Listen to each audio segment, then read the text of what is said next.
भैया हम गीतकार शक्ति श्री आप सब भोजपुरी श्रोतागण के प्रणाम करतनी। जैसन कि आप लोग के पता बा कि हम अपना वीडियो पर डेली फुल फ्री सॉन्ग का वीडियो अपलोड करी ना अपना चैनल पर। अगर हमारा चैनल पर नया बनी तो सब्सक्राइब कर ली ताकि ये तरह का नोटिफिकेशन सबसे पहले आप तक पहुँचे। हमारा सॉन्ग अगर थोड़ा भी अच्छा लगी तो आप लोग एक लाइक कर दी, कमेंट में बताइए कि सॉन्ग कैसन लगल। और चैनल को जरूर सब्सक्राइब कर ली, वैसे आप लोग के बहुत फायदा हुई। तो चलिए समय ना गवाते हुए मुखड़ा की तरफ चलते नहीं। तो ये खेसारी लाल के सॉन्ग पर बाटे कमर लोड सही नहीं, ट्रैक ओल्ड बा लेकिन मैटर गोल्ड बाटे। तो चलिए कर मुखड़ा सुनाओ तनी। का बताही बलमुआ के खेला गारी देई हे मन करेला। का बताई बलमुआ के खेला गारी देई हे मन करेला। नया नया रोजू लगावता टेलिम जहिया से देखले बा मधुआ के फिल्म। नहीं सूते न सूते देता हो, अरे खा के भातार के पसूल फूल मजा लेता हूँ। खा के भातार के पसूल फूल मजा लेता हूँ। तो ये रहा मुखड़ा, उम्मीद बा आप लोग के पसंद आई। चलिए अंतरा सुनाओ तनी।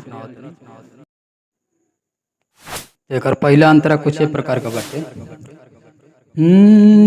जब मिले ला सुतार बंद करे लेके वाड़, नाही देखे दिन अन्हार उतर है तैयार।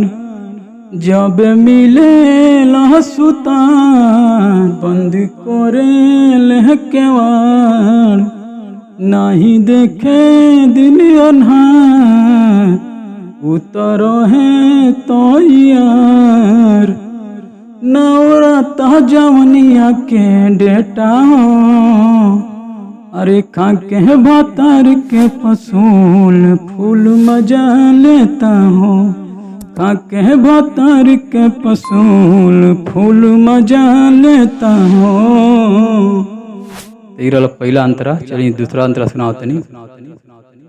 बड़ा हो खेला दरो नहीं बुझेला मोरो, शक्ति सूर्या अपने खाली जाने लो गरज।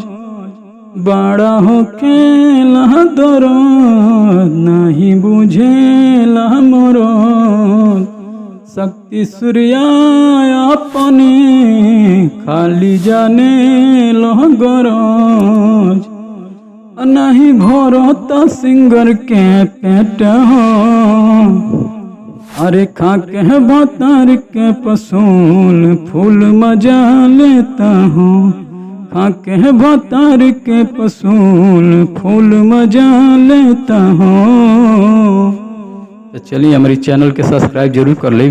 ये तरह का सॉन्ग हम डेली अपलोड करी ना। अगर हमारा सॉन्ग थोड़ा भी अच्छा लगी तो एगो लाइक कर दी, कमेंट में बताइए कि सॉन्ग कैसा लगा। चलिए आज खातिर बहुत बहुत धन्यवाद।